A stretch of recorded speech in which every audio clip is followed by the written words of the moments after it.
What's going on, everyone, and welcome back to the 11.20 edition of the new OP Korean build. We've seen Vi mid popping up over the past couple days. Most notably, Chovy has been playing it in solo queue. A bruiser style for Zed jungle is giving him some added strength as well. We'll be covering both those setups along with 8 others you'll want to be spamming in 11.20. But before we get into it, be sure to check out SkillCapped if you want to truly get better at League of Legends. We're the only service that offers a money-back guarantee if you don't climb at least 5 divisions while actively using our service. We do this because our service really does work, and if it doesn't work for you, you shouldn't pay. Learn more at the end of this video or click the link in the description below. With all that being said, let's get right into it. Although the bursty one-shot style of Kennen is most popular, a more sustained damage build is being played by Korean pro Qiyana. Riftmaker Rush with Conqueror as the keystone is the adaptation. Major benefit to this setup is the influx of healing. Riftmaker provides you with 8% Omnivamp while you heal for 6% of damage dealt when Conqueror is fully stacked. This gives Kennen more power in the 1v1 against meta bruiser top laners. Taking short trades around your cooldowns and then healing up off minion waves can be very obnoxious. The core build is Riftmaker into Zhonya's 2nd and Void Staff 3rd. Rune Page is Conqueror with Presence of Mind, Alacrity, and Cut Down. You don't see Cut Down very often, but it ties into the theme of this setup, doing well against bruisers or tankier opponents. Optimal secondaries are Taste of Blood and Ravenous Hunter. A new build from Mordekaiser picking up traction as of recent is a Cosmic Drive slotted in 2nd. Riftmaker continues to be the most dominant rush item, but Cosmic is definitely extremely undervalued on Mord. Mordekaiser is a spellcasting AP bruiser, so the more you can spam out Q, the more potent you are in skirmishes. Mordekaiser Q is on a 4-second cooldown at max rank, but when you factor in the haste from Riftmaker and Cosmic Drive, it drops to a mere 2.6 seconds. Mord with ultimate available is a completely different champion as well, so the added 40 haste from Cosmic allows you to exert pressure way more often. Especially in games where you're playing against squishier composition, then opting for Cosmic over Demonic Embrace is a great idea. Demonic % health damage won't be as valuable against squishies as the lower cooldown on your spells will be. The complete core build is Riftmaker into Cosmic Drive 2nd and Zhonya's 3rd. Runes are the same as usual, with Conqueror followed by Triumph, Tenacity, and Last Stand. Best secondaries are Bone Plating and Revitalize. Zed jungle is starting to see more play in the higher elos, and a build many pro players are abusing revolves around Gore Drinker. The majority of lower elo solo queue Zed players are building him full out lethality, but a more skirmish focused setup are what pros are liking. Most notably, Canyon has been using this exact setup on his Zed. Gore Drinker into Ghostblade is core with a Cyrilda's Grudge as your 3rd pickup. The build provides you with lots of added durability for the trade-off of slightly less damage. Purchasing an early Iron Spike whip to help maul through your jungle clear is a really big pro to this setup. The component costs 1100 gold, so it's ideal if you're able to purchase the item on your first base. The faster you're clear, the more impactful you can be around the map, which is why Iron Spike is so great. Duskblade, on the other hand, doesn't provide you with this luxury. The complete rune page is Conqueror with Triumph, Alacrity, and Coup de Grace. Secondaries are Magical Footwear and Cosmic Insight. Many Zed jungle players are making the mistake of running Domination or Sorcery for secondary, but Inspiration outperforms them by a long shot. The standard tank Nunu build is very strong, however Korean Nunus have been spicing it up, running full AP and seeing lots of success. If you remember a few patches back, Nunu saw a massive AP ratio buff to his E, and ever since then, these AP variant builds are flying under the radar. Rush item is Hextech Rocket Belt, which synergizes very well with Nunu's E. After you snowball into the opponent, use Rocket Belt active to stick right on top of them, which allows you to easily proc Root from E. Void Staff will be 2nd item, and then Zhonya's slots in 3rd. Runes are anything but standard, as you'll avoid the more common Phase Rush and side with the damage-oriented Dark Harvest. Nunu is at his best when you're spam ganking early on, so picking up a massive amount of Dark Harvest stacks is relatively easy.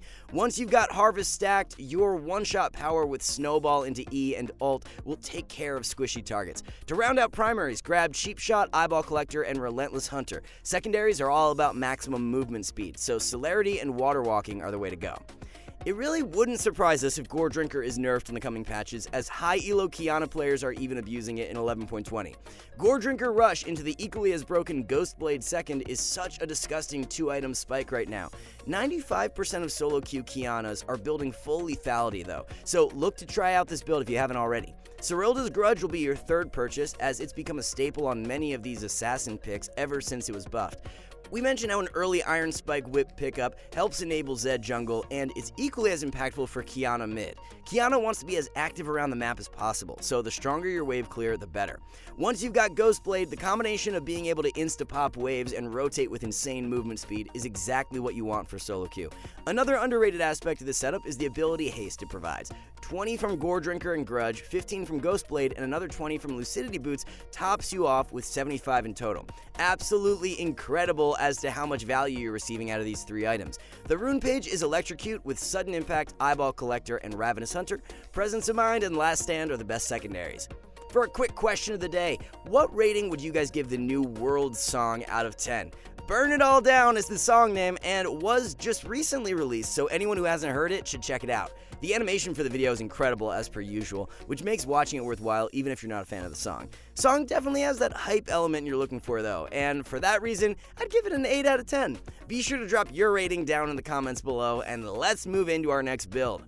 The most unusual and interesting feature of 11.20 is a Gore Drinker rush for Vi mid.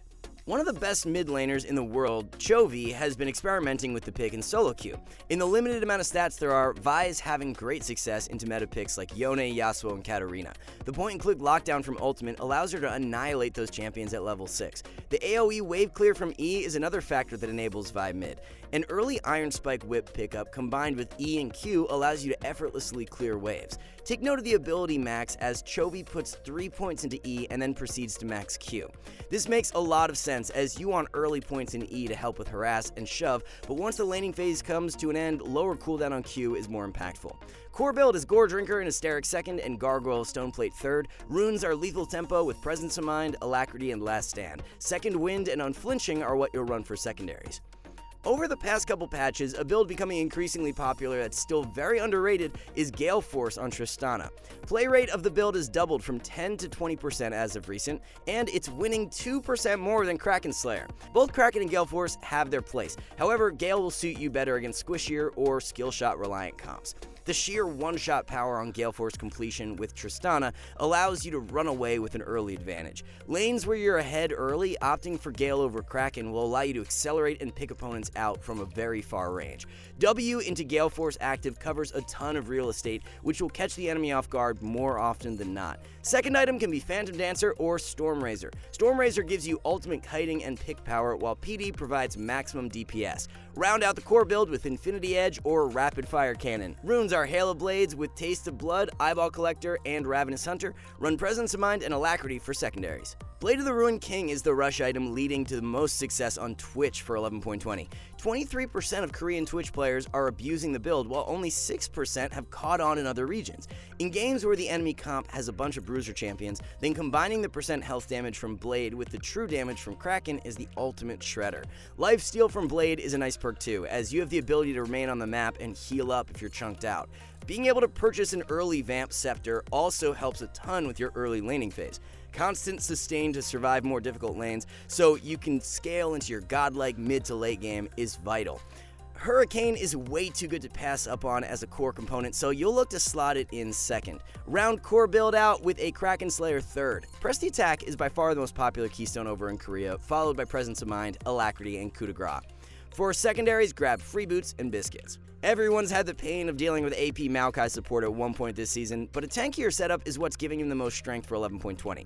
Deadman's Plate Rush into Abyssal Mask second is winning at an absurd rate and taking over in Korean high elo. Mao's support is prioritized so much more over in Korea, with a 7% pick rate compared to just 2% in other regions. Another unique aspect of the build is that you'll opt for Swifties as your boots. Combination of Swiftness boots and Deadman's Plate gives you an incredible amount of movement speed. Movement is a stat Maokai loves, as it allows him to get in range of his point-and-click route from W and find catch plays much easier. Abyssal Mask slots in great third item due to its passive. Whenever you CC an opponent, they will take 15% increased damage for a whole 5 seconds. Maokai has 3 immobilizing CC effects in his kit, which leads to amazing synergy with Abyssal. For runes, grab Aftershock with Font of Life, Bone Plating, and Unflinching. Biscuits and Time Warp Tonic are optimal secondaries. An item Korean supports are abusing more frequently than other regions is Chemtech Putrefier on Bard. The builds are so divided right now, as NA Bard players rush Locket into Anathema's chains. Korean bards, on the other hand, rush Shurelya's into Chemtech Putrefier second. The stats from Putrefier are way more offensive as you get 55 AP and the Grievous Wounds passive. Your overall damage output will be much higher with this build, which makes it the better snowball option. Shurelya's is full-on offensive as well, as you've got 40 AP along with the active movement speed boost. Bard is all about finding catch plays with ult, and there are no other supports items that make capitalizing on those pick plays easier than Shurelya's and Putrefier. Another very underrated aspect of building Putrefier is that it allows your ADC to bypass building an Executioner's Calling. That's a large sum of gold saved that your teammates can use to hit their core item spike faster. Keystone Rune will be Guardian, followed by Font of Life, Bone Plating, and Revitalize. Domination is optimal for secondaries, running Zombie Ward and Relentless Hunter. Alright guys, before we wrap this up, let's tell you a little more about SkillCapped. So, we offer a 5-division rank up guarantee, and think that's a pretty crazy thing to offer. It's like a gym membership guaranteeing you'll get ripped. Your local gym would go bust if they offered that, right? Not us. We've offered this for years because our service really does work. It works so well, in fact, that we're able to produce by far the largest catalog of premium league guides on the internet. We add over 20 videos a week, with over 1,600 guides curated into over 100 courses no one can compare. We've also sent Challenger players into ELO Hell 714 times and counting, where they commentate how to carry live. They also respond to all questions asked. Sign up today for as little as $4.99 a month if you are serious about improving. So there you have it, guys. Those are 10 new Korean builds you can look to abuse for 11.20. Until next time, good luck in solo queue and have a great day.